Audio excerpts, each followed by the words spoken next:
welcome back to the Trails Collective interview series. Thanks. It's actually our third interview, but the second one that's live. So thanks again for doing this on such short notice. We have a lot to talk about today and a lot of awesome stuff coming up. So quickly, everybody probably knows, but Sarah Kai's elite mountain runner, lives and trains in the Adirondacks, and she's doing something pretty cool pretty soon. So why don't you tell us what's going to happen this coming Monday? Sure. So for several years, I've been thinking about trying to do the 46 High Peaks supported record. And we can talk a little bit about the differences between what supported and unsupported mean. But so for supported record, there is no women's time at all that I know of. There, could potentially be other women out there that have done all 46 High Peaks, in a fast time, but not that I know about. So if you have, please reach out. But so there's 46 High Peaks in the Adirondack Park, over 4,000 feet. And so I'm going to attempt to do them all in a record time for women. The men's record is held by Ryan Atkins, and his time is 3 days and 5 hours, which is, in my eyes, pretty untouchable, but you never know, I guess. I was just looking him up, and he's a Spartan world champion and a Canadian. So I'm like, we got to take it back for America. But yeah, very, very esteemed guy. It's not like this guy Joe off the street. Like, this man is like, and he also just like wrote a runner's world piece on how to run up hills and stuff. So very esteemed, but definitely something that someone like you and Alyssa, which we'll talk about, could accomplish. Yeah. Yeah. So did he sleep at all? Like, what is like? So wait, let's first talk about what is supported versus unsupported. Sure.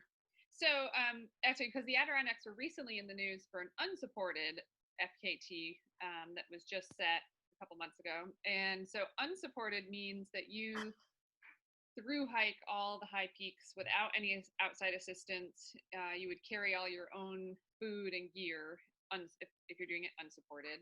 That course works out to be, like, it depends. The cool thing about these is that you can do any route you want, the one that you find is most efficient.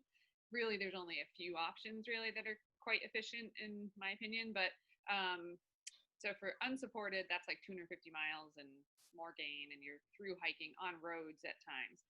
So for a supported record, you can have assistants, pacers, crew. I'll have people with me pretty much the whole time that I'm out there, actually. Friends that know the mountains and that want to accompany me.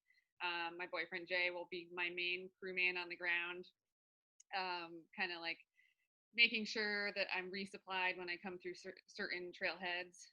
He'll be hiking out to meet me for one of the overnights that I'll be doing. And so when Ryan did it last year, I'd actually hoped to accompany him on some. He's a really wonderful person, and yeah, you're totally correct. He's, in my opinion, maybe one of the best athletes in the world. Yes, he's like what's that other guy's name? Ashton Eaton. He's like that, but like endurance world. Yeah, absolutely. So I had hoped to actually join him on the trail last year, but I had broken my ankle last year in March, and it just wasn't cooperating yet that I could get out to, do some time with him. But I did meet him at the finish line, and when he finished, and it was amazing. But so he slept, I think, a total of like maybe 6 hours throughout the 3 days. And I mean, that's kind of what I'm aiming for as well. I think I'll probably get maybe a little bit more. So like somewhere in the 6 to 8, maybe 10 hours of sleep range, but I would say probably less. I'm not very good at sleeping in these sorts of things, honestly. When I do other hundreds, I've attempted to sleep and just like laid on the ground and kind of like rolled around in pain, and then was like, forget it, let's keep going, because just wasting time at this point. But we'll see. This will be the longest effort I've ever done, and certainly time-wise, but also in distance. So yeah. That's pretty cool. So how many miles is it total? So the route that I've mapped out will be about 150 miles. And the elevation gain is about 58,000 feet of gain and loss. So, because I was reading on the FKT site that one of the people did like 145 miles. So is it maybe did he just find like a different route, or are you doing a more yeah. efficient route that might be like a little flatter but also longer? Yep. So, there's different ways you could go about this. There's different bushwhacks that you can do too. So, I know, have you ever been up here to this area? I did a Ragnar relay once. Okay. I mean, so it's real like so the mountains here are pretty unique. The Adirondacks are actually called the youngest, like oldest mountains in the country or something, because we're on like this dome that keeps rising. So the rock is very old, but they're actually quite new in relative terms, like geologically. But so the summits are alpine zone, and just below that, which are open and beautiful, and there's these amazing plants that like have taken hundreds of years to grow, and they're like this big. And then just below that, it's called the Krumholtz zone, and that's like very, very tight, like balsam firs and alders and some other like really rugged dwarf trees. So some of the bushwhacking that I'll end up doing goes through that. And I mean, literally, it's like you are just sort of like trying to worm your way through and try to find the best way. I've scouted them all, so I know what I'm in for. But so when Ryan did it, there is a bushwhack that I won't be using that he did use. So I think his might have been a little bit shorter in that respect. But for me, I think it would take more time to try to have done that bushwhack, and more energy too. So was he and will you be running most of this, or is it a lot of hiking? It's a lot of hiking. Yeah, Okay. a lot of hiking. So like a lot of our trails are super rugged, so unfortunately I grew up here. I've spent a lot of time on these trails and seen them change from when I was a kid to now as far as overuse. The high peaks especially are pretty saturated with people that want to come experience them, which I don't blame them at all. It's beautiful. So there's a lot of the Adirondack Mountain Club has done a lot of work to try to preserve those trails, but they certainly have become more eroded and rugged. And they're also now kind of building like rock stairways like up some of these trails, which make it really hard on the body too. So it's a lot of like, power hiking up rocks basically. So I'll run what I can. There's certainly some really nice smooth trail in there that I'll be able to kind of like fast jog, but a lot of it's going to be hiking. And so there's 46, but you can do them in any order that you want, right? Yeah. So I know Mount Marcy, I read that that's the tallest one, right? That's 5,344 feet of gain. So are you going to like do that one first, or like what's like a good strategy? I don't even know where they're located. So yeah. Sure. Yeah. So like if you look at a map, they're all, like because of those tight trees, like bushwhacking doesn't make sense in a lot of places, honestly, because it's too tight and it'll just take you so long. And it's kind of a risk, safety wise and navigation wise. So when you look at the map, there are certain ways that make sense to connect the trails. Mount Marcy, for example, will be on day 3 for me at sunrise, I think. I'm hoping. Oh. So it'll be pretty cool. But that Mount Marcy kind of falls into line with what we call the Great Range here, which is a very iconic, range of mountains that a lot of people come to do and know. And so that, I know that area quite well, done it many times, but yeah, so you kind of have to just map it out, and there's great apps out there. Like I use Gaia to have mapped out all of my segments, on each day, and makes it easier. So when you go up the mountain and then you come down, then do you run to the next mountain, or do you like take a car? Yeah, most of them I'll just go to the next mountain because they're connected via trail. Once you're in the high peaks, you're in there. Excuse me. But like after day 1, I will hop in the truck and actually probably come back to Saranac Lake and sleep for like 2 hours. And then, I'll only be in the car a few times. But there are a few trailheads that I'll come through more than once. Like the Adirondack Lodge, for example, is like kind of the starting point for a lot of people to access the high peaks. It's a great location to gain a lot of information too. Like, so if you're coming here to do a hike, go to the Adirondack Lodge. They can give you all sorts of info. But so I'll be there a few different times passing through, so my crew can like see me and resupply me and all that stuff. Okay. So, Okay. yeah. So I just don't, I'm not really, I know FKTs are really popular, but I haven't really learned too much about them, because it's like, well, if this person doesn't use a car and that person does, like Mhm. what counts? And then when you get to the top, do you have to like check in on Strava or something? So I will have there is a Strava Beacon is a kind of a new thing I think they've been doing, which is similar to like a satellite tracker.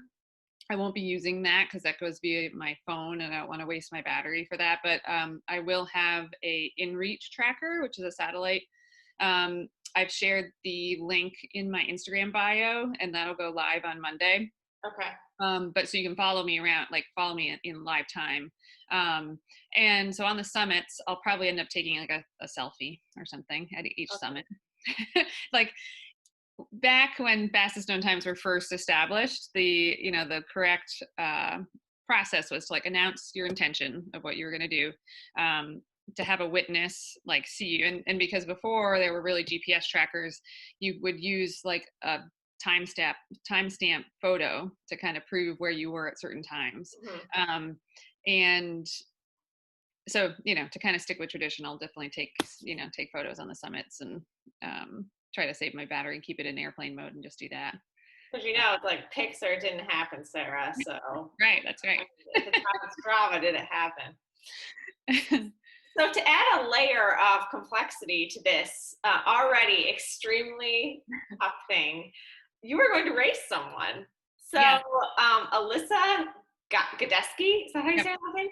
So Yep. she's also another elite, very accomplished runner. I'm going to be talking to her soon, and so you and her are going to start on the same day and hopefully finish both beating Ryan, at least hopefully. And this is like a little bit of a race. So explain to me how this happened.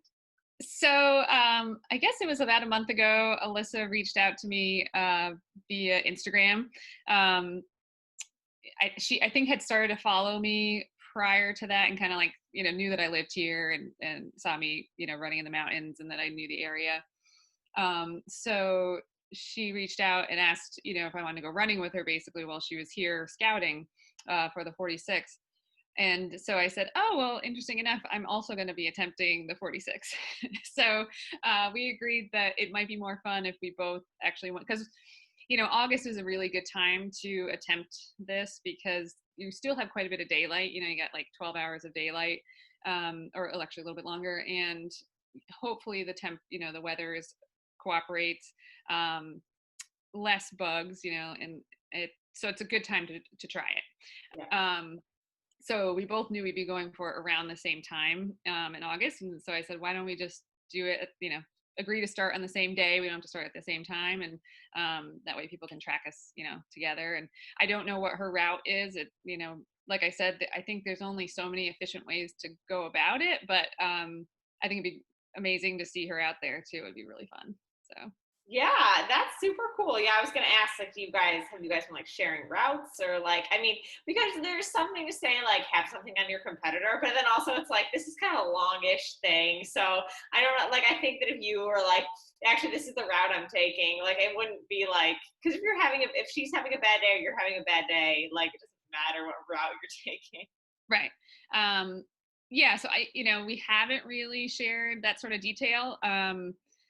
I told her, I think I'm going to try to start at midnight on Monday. So we'll see. I mean, the cool thing about FKTs is that there's no like starting gun. So I can kind of like take my time and get up and start when I want. But I would like to start around that time. I've kind of worked out my time frame, down the line to be able to do like those bushwhacks in the daylight and stuff based off of that.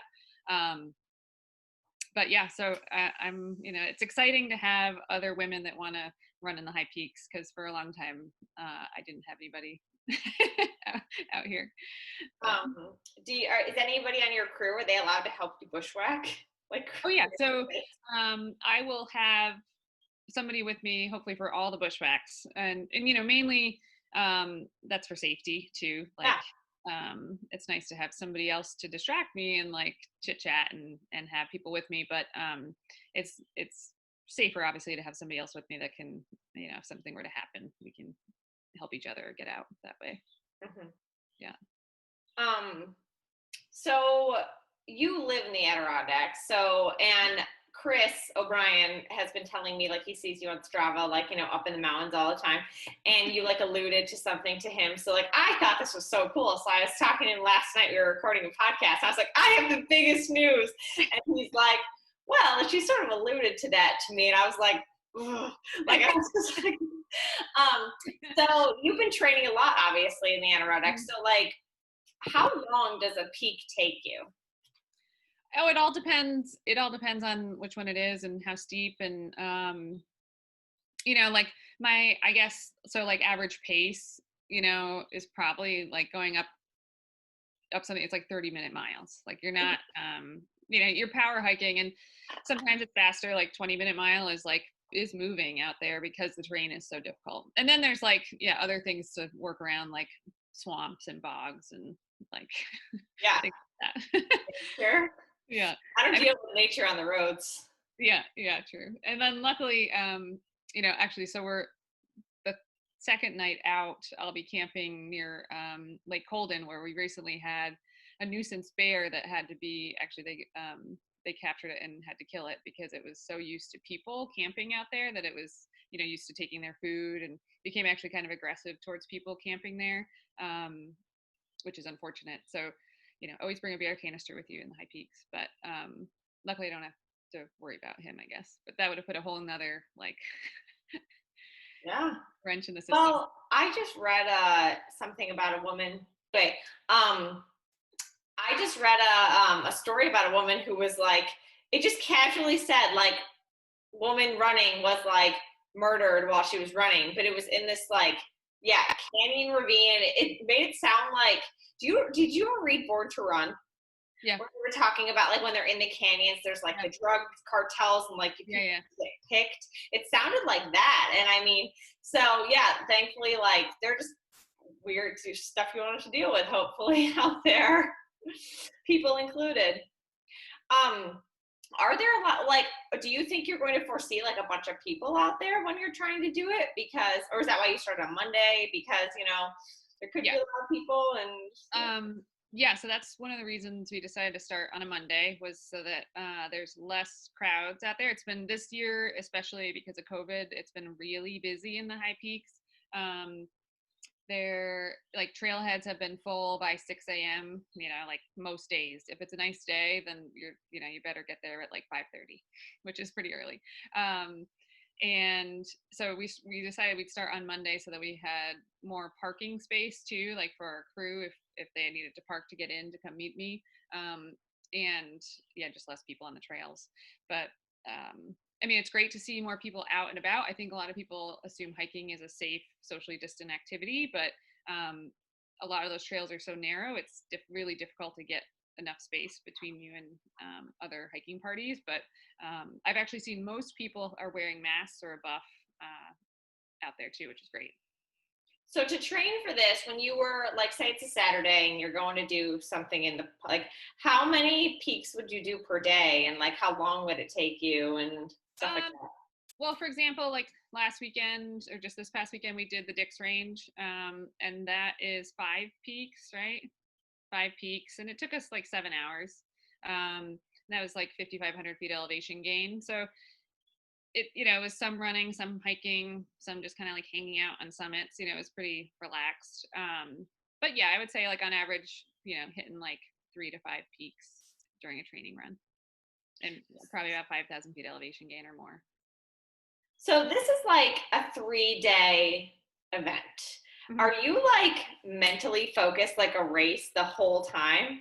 And like, I mean, because what I experience is like, if I'm not with anybody, I'll just mentally be like, I want to be done after like 2 hours. Like, I mean, I'm not that high tolerance yet. But I mean, you would do say you're going to have people with you, but is it like you're like race day like the whole time? No, you know, like this is a bit different scenario, because I mean, having Alyssa out there will make it feel a little bit more like a race, you know, certainly for me. You know I will be able to like ask my crew where she is and how she's doing, and see her tracker as well while I'm out there, which is awesome. But yeah, I totally expect to have lots of times where I'm like, I don't want to do this anymore. And, I think the times that I'm going to be am least looking forward to is like when I wake up from an hour nap or 2-hour nap and have to keep going. Like I said, this is the longest effort I've ever attempted, time and distance wise. So I don't expect to always be like in race mode, but I think I will look at it as that. I haven't done any real racing in 2 years because I broke my ankle last year. So I didn't race really at all last year. So this will be, it's a long time coming to have this sort of a huge effort for me for sure. Well, we'll come back to that in 1 second. But how do you stay mentally there all day, or not just like I honestly say after 2-3 hours I'm like, all right, it's time for some food, or when Right. but I mean, I'm obviously training for other things, but Right. because I have a lot of friends that can do it too, a lot of ultra runners, they're just like, oh, I want to spend the day in the mountains, and I'm like, that sounds idyllic, but I know that after 2 hours I'm like, I'm good with this mountain. I'm going to go home and read. So what tips do you have, or what tricks do you to stay mentally there, to always just try to be in the present? I feel like that's my issue, is I'm not in the present. And how do you stay there? Yeah, that's a great question. I think it's practice. I think being out there, there's been actually lots of days, and if you ask my boyfriend Jay, there were lots of days where I was like, this is just so lovely out here. I just want to be out here all day, on these training runs. And he'd be like, what are you talking about? This is terrible. So, it's different from person to person, obviously. And so I think for me, I really enjoy that, tuning out and being in the mountains, putting my phone in airplane mode and not being distracted, by social media or whatever, or coaching or work or, different things. And it's been really nice to just be in the mountains for 7 hours and not worry about any of that. And I think for a huge project like this, it's going to be breaking it down into the different segments and thinking, okay, so I've just got this much more to go, over the next couple hours, and then it's then a new trail again. And a lot of them, I've done them before. Some I haven't been on in a little while. Most of them I've redone in the last couple of months. But they're just familiar, really comforting places for me, to be honest. I've spent so much time out there over the last 10, 12 years of training, that it's a really comforting place for me to be. Yeah, I have those roots around here in Ithaca, and I just it's like bread and butter, and you come back, you're like, oh, I just like this. I can do this. It's I have a little bit of that feeling going, which is great. I mean, on a separate note, I think to stay engaged, I don't stay engaged for the whole time. It's definitely difficult. You have to sort of put it into perspective and appreciate. I spend a lot of time appreciating the fact that my body can even take me to where it has.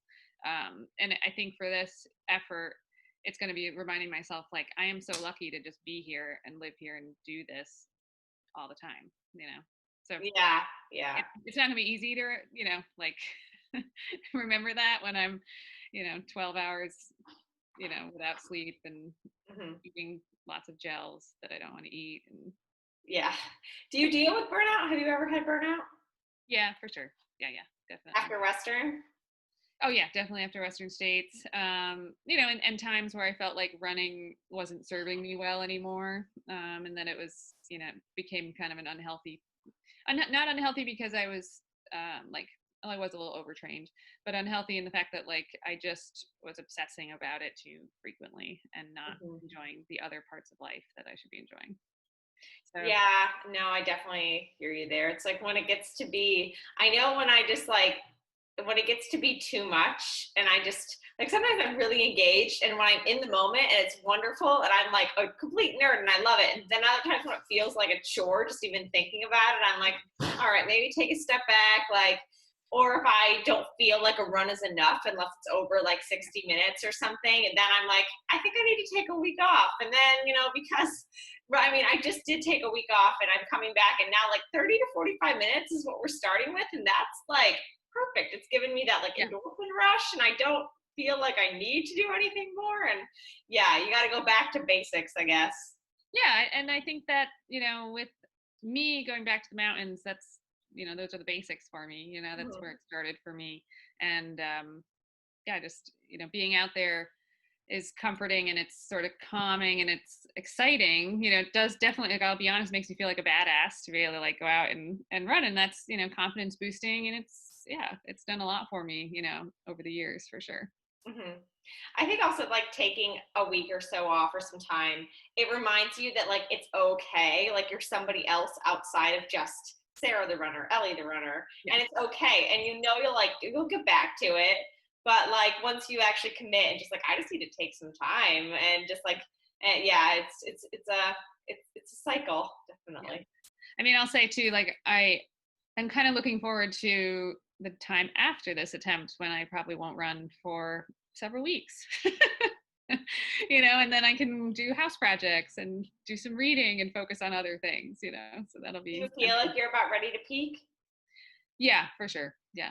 I think, I think I may, like, I'm right there, like it's at the point now where I'm like, okay, body, just hold it together for a week. Yeah. Like, definitely. I have a roommate who's an athletic trainer, which is amazing. Having him here, he's definitely nags me to do all my treatment and does treatment on me, which is great. So it's really nice to have him to like hold my body together for me, and he'll be out there with me too, at the crew stops and stuff. So I can. Oh, that's great. Rely on him to, Yeah, I remember like I was like for a while I was dating a PT, and I was like, it's so nice. Yeah, it's like should be in the job description. Yeah, for sure. Yeah. So what's nutrition looking like? Are you just gonna do gels? Are you real food, or what's gonna happen? So I've been training my gut to hopefully be able to absorb quite a bit of calories. As a female, like you've probably experienced, we only really can absorb like 200 calories an hour on average. So I've been trying to up that, by at least 50 to 100 calories an hour. And so I do use Tailwind product. And so I've been running with that pretty much always in my bottles. I'll do about 100 calories per flask of Tailwind, and then I carry it with me too, in like just a little baggie. It's just this like powder that I'm like, ooh. And actually, to be honest, Tailwind tastes really good. Like I've spilled it and had to like just kind of like eat it, and it tastes good that way too. It just like melts immediately. But I'll also use some gels and like chews, and then I've been using real food too, like all pretty sugary, carby stuff, but like Rice Krispie treats. I've been experimenting with different cereal products in Rice Krispies, like Cheerios and flakes and all sorts of things. And then, like date balls, and potatoes, like mashed sweet potatoes, you can just put in a bag and bring with you. PB&J, of course, but I've got a whole list of stuff that I'm going to want from my crew, like pickles. I think I'll try some pickles out there and pickle juice when I'm at the truck. Watermelon. At nighttime, definitely like some ramen, chicken broth, hot food too, probably like some pierogies, gnocchis. Those are the best. Yeah, like, and those are easy to carry with me too. Like I can stick them in a bag, put them in my pack, and go. Definitely, like quesadillas, stuff like that. That's also like easy carry food, but probably in the mornings. I asked my best friend to make me some like pocket pies. So she's going to try and do up like some breakfast, like eggs and bacon and like cool. pie thing for me. Yeah. So, like my goal is to aim for 250 calories an hour, on the trail, on the go all the time. And then at the crew stops to be eating several hundred calories while I'm stopped too. So, with it's so much power hiking that I can kind of like eat and go at the same time, which is nice. Hopefully it's not too hot. I do okay in the heat, but it's harder for our guts obviously to digest when it's hot. But looking at the forecast now, it's only supposed to be in the mid 70s and maybe overcast, which would be perfect. So yeah. And maybe cold at night. I think I saw like in the 40s at nighttime. Oh wow. Would be actually chilly. Wow. Put the gloves up. Right. So in races, I know there's like I do a lot of visualization, like if this goes wrong, if this goes right, what do I do? So have you done that a bunch? Like, oh, if maybe like I roll my ankle and it's not, or do you have like an alternate route that might be less bushwhacky or something? Like, what are some things that you've had to think through? Like, if this goes wrong, but also if this goes right, what should I do? Or should I push through? If I'm feeling really good, should I sleep or should I keep going? Yeah, no, those are all things that I've thought about for sure. And, we'll discuss with my crew too, because like I said, I've planned out timing wise. But, for me personally, in racing longer distances, I will kind of push when I feel good. I don't think there's anything wrong with that as long as I'm not like taxing out in lactic threshold and, redlining at all times. I think because of the length of this event, there is time to recover, even if I do go too hard. But at the same time, it can also be really hard to come back if you're, in lactic threshold and like just crush your quads on a, climb. So yeah, I think I do visualization. I've definitely thought about, like I've got my blister kit and I've got all these things set up, different variables like the weather, the only thing that really would alter the go date for me would be like a hurricane, which we've had hurricane winds come through not that long ago, but I think we're good. Yeah, so I think for me, like, I guess I'll probably think back to, it could always be worse, like, pending like breaking my ankle again, like there's, I can always walk it out. Like there's nothing that's, yeah, there's always an option, I guess, too, to, just walk it out. You use poles. I am going to use poles. Yeah.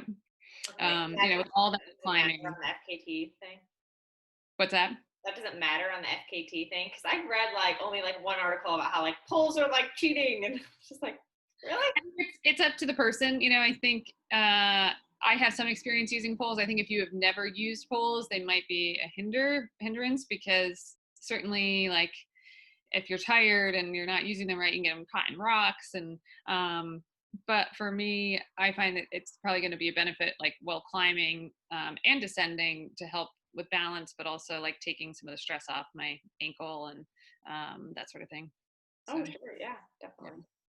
So, you're a professional athlete, and so have you found any pressure from, maybe not even from them, maybe just self-pressure of like, in this time of no races and everybody's doing FKTs, have you sort of felt like a induced pressure to maybe stay relevant or do something for your sponsor or personally, like inside? I mean, I think a lot of the reason the FKTs are coming up is because people are like, well, I can't show off my shiny medal, so I can show off my FKT. And so have you felt any pressure like that, or have you felt anything from any of your sponsors? Yeah, for sure. I think really not from my sponsors though. Like they're all wonderful.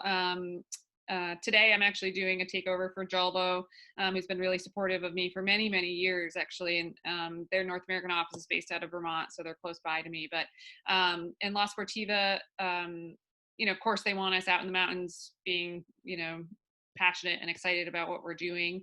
But they don't put a lot of pressure on us either about that stuff, which is really nice. And then Tailwind too. And again, they're just excited for us when we're excited.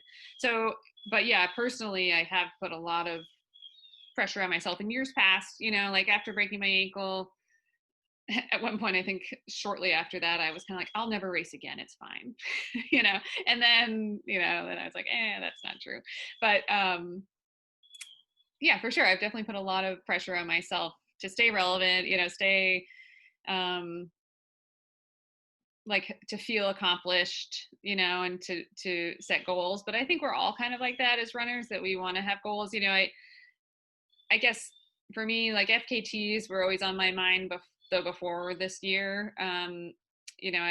One of my first FKTs was the Great Range Traverse here in the Adirondacks, which was since broken last year by Lindsay Wetster, who's Ryan's wife.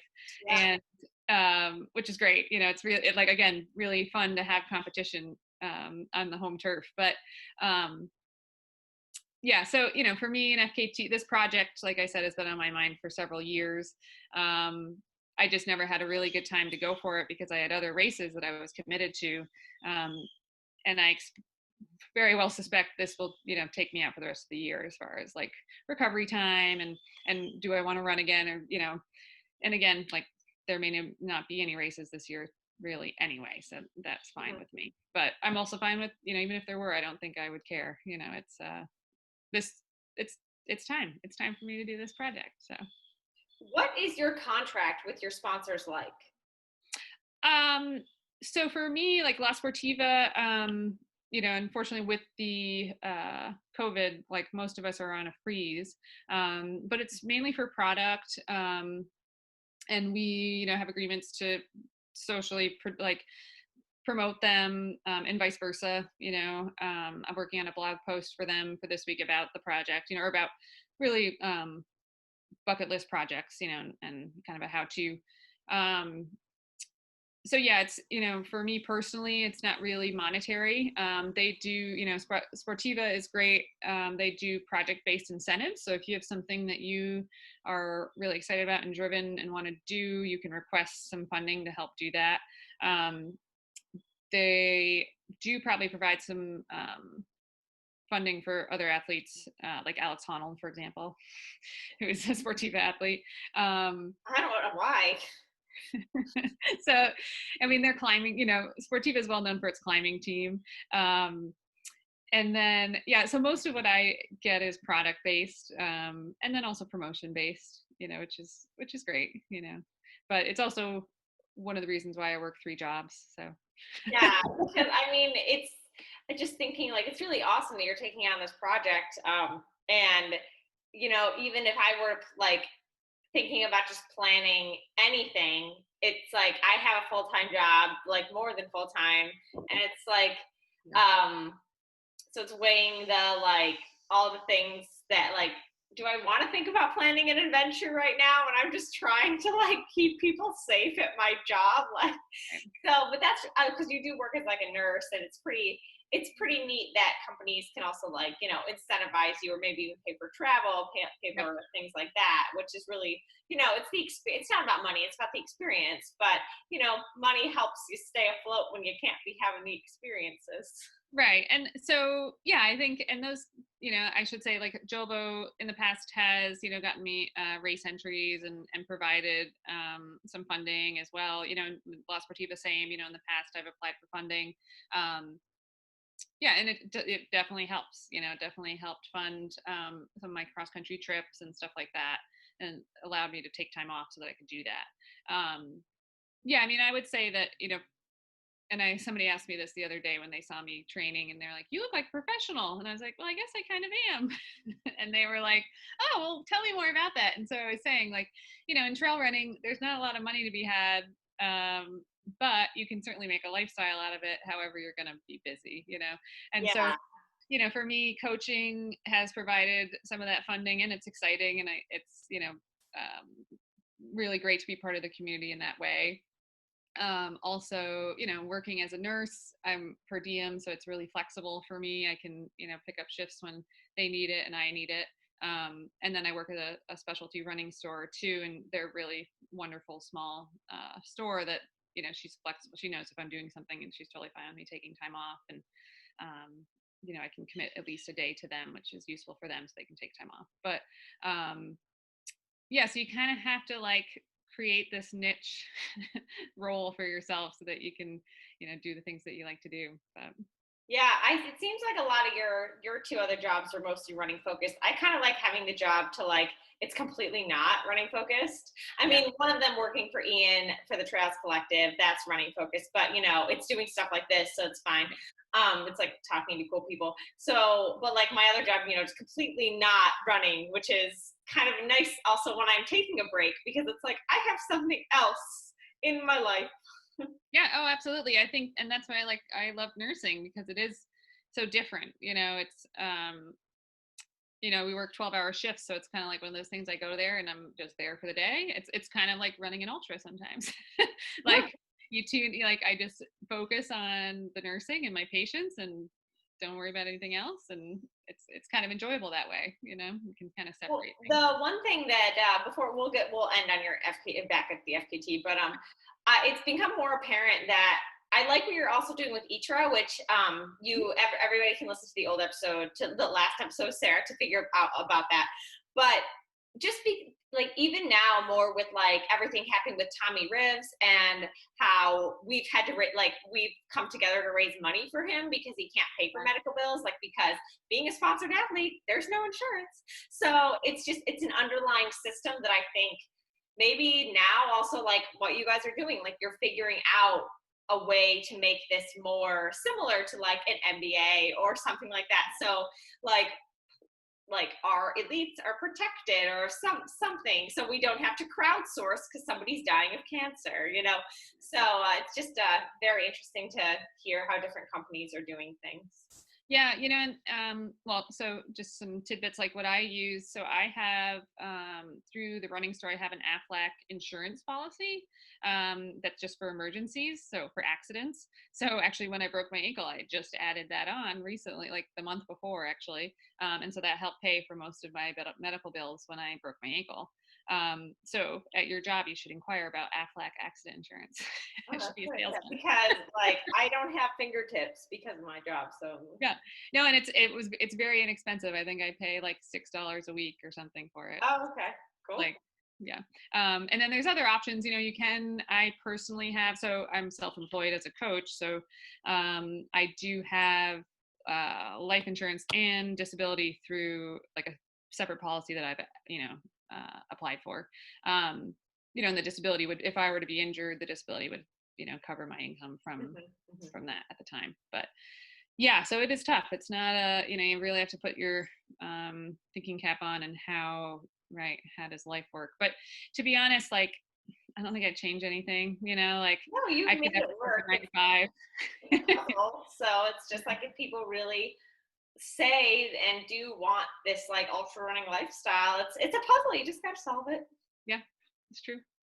So let's end on the FKT. So is Ryan coming to the finish line to cheer you on? Because come on. Unfortunately, no. So they can't cross the border still. Right. Oh, good for them, actually.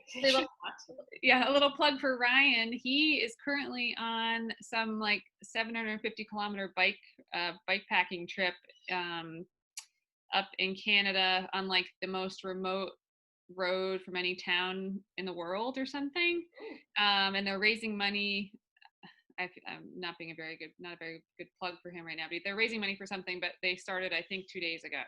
And so they're just out for a bike pack trip, and some buddies. Because Ryan used to be a professional unicyclist and mountain biker or something. Unicyclist, Spartan, just add things to the list. Juggler. Yeah, but no, so it would be awesome if he could be there. I've talked to him and Lindsay both of, how it would have been really great if they could be out. It'd be wonderful to have had them on the trail with me, but that's all right. I have a lot of other folks. My great friend Jan Welford will be out there with me for a little bit, and he's been kind of I was thinking about this, kind of like my mentor, my mentor in the mountains. So, and for running, actually, in most of my running career. So, So you're almost at the finish line.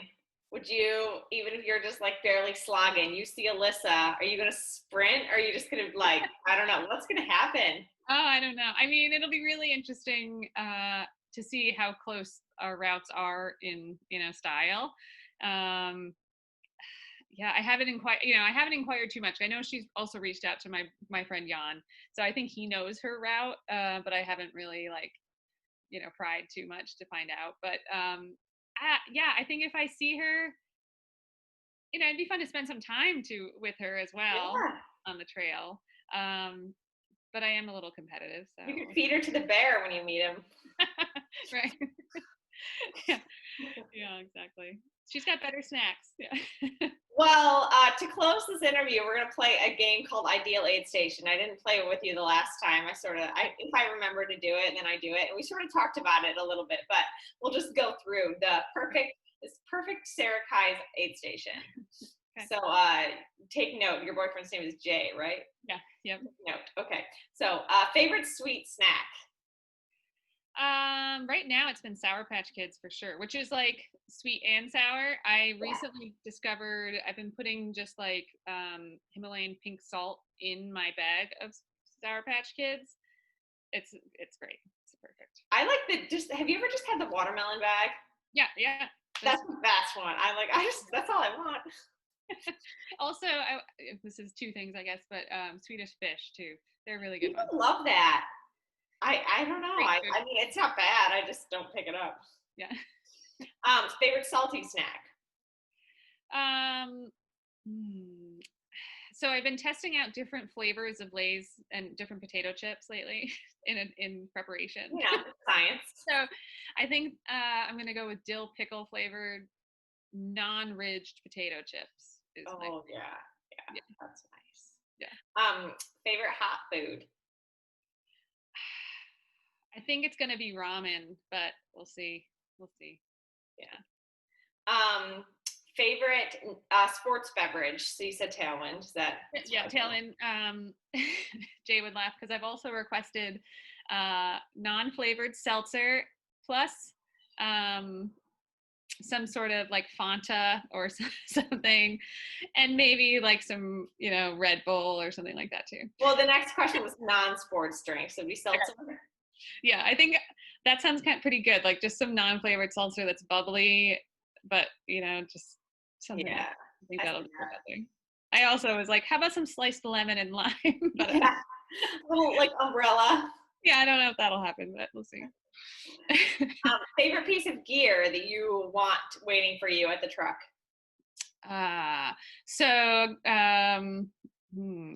A good friend of mine let me borrow his Theragun, so that's going to be in there. And actually, a friend of mine let me borrowing her Normatex too. So I'll have those with me too in the truck. So. Well, if you don't use them normally, though, won't that mess you up? Well, I'm gonna go pick them up. I don't think so. I think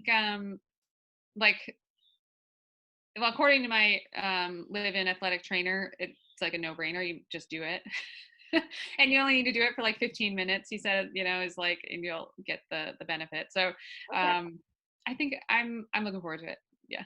Yeah, that's like, they gave us free massages before the Olympic trials, but I was like, I'm not doing that. Like, I've never had one before. Like, I just had like the PT boyfriend with the calves. Like, that's it. So, yeah. All right. And last question. If you could have like a celebrity or a famous person running, not running, whatever, dead or alive, waiting for you at the truck to like, encourage you or even maybe run a few miles with you, just someone that would like pep you up, who would it be? Oh man. Well, I'm going to have to go with like my favorite musician is John Prine, who recently passed away from COVID. I think that would be pretty incredible to have him like serenade me out there. Yeah. Yes. Maybe he will. Hallucinations. Have you ever had one of those?